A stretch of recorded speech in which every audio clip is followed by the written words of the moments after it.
রাত 9টা শহরের শেষ ট্রেনটা ধীরে ধীরে প্ল্যাটফর্ম ছাড়ছে। চারপাশে কুয়াশা, বাতাসে কেমন রেন পচা ফুলের গন্ধ।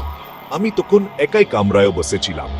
টাক টাক টাক কেউ দরজায় নক করল। দরজা খুলে দেখি একটা মেয়ে দাঁড়িয়ে, চুলে কাদা, চোখ দুটো অস্বাভাবিক কালো। সে শুধু বলল, আমি কি ভেতরে বসতে পারি? আমি মাথা নাড়াতে ইসকে খুকে পড়ল। পুরো কামরাটা তখন হিম হয়ে গেল। ট্রেন চলছিল, কিন্তু জানালার বাইরে আর শহর নেই, শুধু কবরস্থান, চুলে থাকা গাছ, হাহা কাপিন। আমি ভয়ে জিজ্ঞেস করলাম, আপনি কোথায় যাবেন?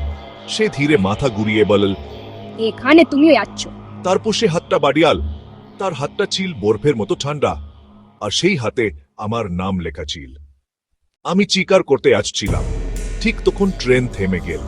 ঘাম ভেজা শরীর নিয়ে চোখ খুলে দেখি আমি নিজের বিছানায়, কিন্তু আমার ফোনে তখন একটা মেসেজ, আগামী রাত 5:05। এইবার আর স্বপ্ন হবে না।